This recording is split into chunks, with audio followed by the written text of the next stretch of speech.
See, it's another weekend coming off severe storms, and I know you've been busy out and about in the community talking to local students. Are they asking about the weather and what we've been experiencing? Oh yeah, they always have questions and stories about any of the weather that they've experienced. But when I had the opportunity to do a school visit a little earlier this week when the weather was calmer, obviously.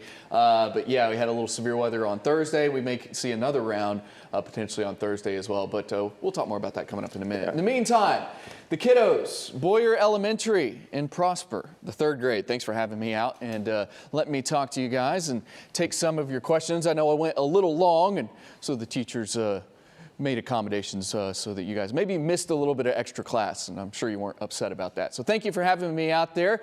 You were a great group of kiddos and had a great questions there, and some of the kiddos made me a sign or a little card, so I want to give them a special shout out. So yeah, thank you to Boyer Elementary in Prosper for having me out and talking to y'all a little earlier this week. All right, let's talk about the weather outside. Obviously, it wasn't spring break for those kiddos because we talked to them. I know it's been spring break for a lot of kiddos this week, and unfortunately, the last weekend of spring break, and it's back to school, back to work, whatever you got going on, starting on Monday, unfortunately. In the meantime, it's a cold end, obviously, to spring break. 45 at Love Field, feeling like 42. No delays there. No delays to speak of at DFW, and expect it to stay that way throughout the day today. 44, feeling like 40 right now. Across Texas, here's what you can expect today if you're traveling or expecting somebody home from heading out on spring break. Look at how cool it is across the entire state. 40s in the Panhandle, 50s across the majority of the area. I mean, look at Corpus Christi, a high of only 51 this afternoon. There will be some light rain across parts of the hill country along the Texas coast today, but it shouldn't slow you down too much if you are traveling or expecting somebody home. Dry across the state tomorrow, a little bit warmer for most areas. We actually may be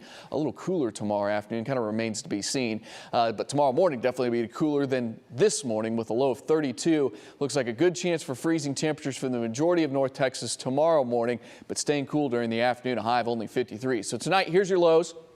32, 33 from Dallas to Fort Worth. You know, the urban heat island, the concrete, the asphalt may hold up that temperature just a little bit more than the surrounding areas in and around DFW, but I think it's just a good idea to use precaution and protect that tender vegetation or anything that's blooming or budding in your garden just out of precaution. I would say, especially northern North Texas, good chance for freeze the closer you get to the Red River, upper 20s potentially. Western North Texas, a light freeze possible. Even southern areas could see a light freeze, and that's why pretty much everybody under a freeze warning for tonight and into tomorrow morning. It just means that freezing temperatures are possible given how warm it's been and the fact that things are blooming and budding across North Texas. This is not a hard freeze warning. It's not the threat of, busted pipes or anything like that. It's just a chance for a freeze when we haven't seen one since the middle part of February. In fact, if we see one tonight, it would be our first freeze in about a month and a little behind schedule. Our average last freeze is March 12th. So if it does happen, it would be behind schedule for or ahead of, I don't even know what you would call that. But anyway,